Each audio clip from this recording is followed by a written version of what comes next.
நான் நேரில் கண்டு வியந்த நெகிழ்ந்த ஒரு விடயத்தை பற்றி தான் நான் உங்களோட கதைக்க போறேன். நேற்று நான் ஒரு புத்தக வெளியீட்டு விழாவுக்கு பாரிஸுக்கு சென்று கொண்டிருந்த பொழுது ஆரியாரில் போக வேண்டிய கட்டாயம். ஆரியாரே அதில் போய் கொண்டிருந்த நான். அதில் டபுள் டெக்கர்ன்னு சொல்லுவோம், 2 தளங்களை கொண்ட ஆரியார். அது சரியான நெருக்கம் இல்லை. ஒரு 3 மணி போல போகும் பொழுது அவ்வளவாக சனக்கூட்டம் இல்லை. நான் முதலாவது தளத்தில் நிற்கும் பொழுது 1-2 பேர் இருக்க முடியாமல் நின்று கொண்டிருந்தோம். மற்ற இருக்கைகளில் ஆக்கள் இருந்தவர். 4 இருக்கைகள் இருக்கிற இடத்துக்கு பக்கத்தில் நான் நின்று கொண்டிருந்தேன். அதில் ஒரு தாயாரும் 3 குழந்தைகளும் அந்த 4 இருக்கைகள்லையும் அமர்ந்திருந்தார்கள். ஹெட்ஃபோன் போட்டு பாட்டு கேட்டுக்கொண்டு அந்த 3 குழந்தைகளையும் பார்த்து ரசித்து கொண்டு அந்த இருக்கைகளுக்கு அருகில் நின்று கொண்டிருந்தேன்.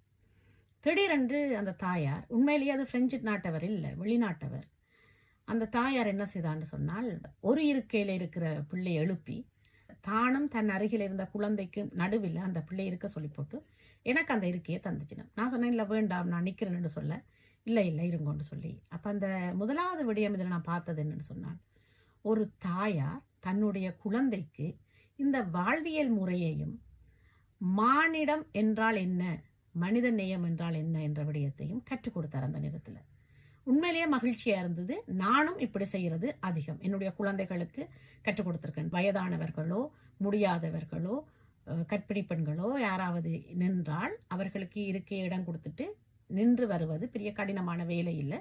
இளம் வயதுக்காரன் நாங்கள் நின்று வரலாம் என்று சொல்லி நான் இருந்து கொண்டிருக்கும் பொழுது அடுத்த ஸ்டேஷனுக்கு வந்தாச்சு. வரைக்கும் சன நிறைய ஏறிட்டினோம்.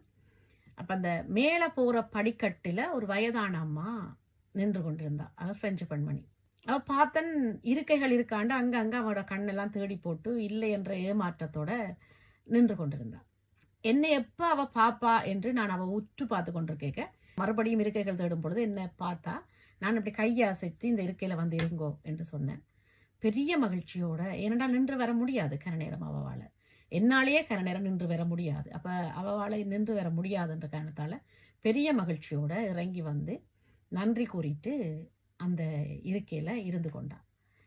நான் அந்த இருக்கையை கொடுத்ததுன்றதை பார்த்துட்டு எனக்கு பின்னுக்கு இருந்த இருக்கையில் இருந்த ஒரு இளைஞன், ஆப்பிரிக்க நாட்டை சார்ந்தவர், எழுந்து அந்த தன்னுடைய இருக்கையை தந்தார். நாங்கள் இல்லை வேண்டாம் இருங்கோன்னு சொல்ல, இல்லை இல்லை என்று சொல்லி போட்டு அந்த இருக்கையை தந்தார். சரி என்று நான் அதில் இருக்கவும் இன்னொரு வயதான அம்மா வர இன்னொரு இளைஞன் எழுந்து அந்த அம்மாவுக்கு அந்த இடத்த கொடுத்துட்டு எழுந்து நின்றார். உண்மையிலேயே எனக்கு பெரிய ஆச்சரியமா இருந்தது.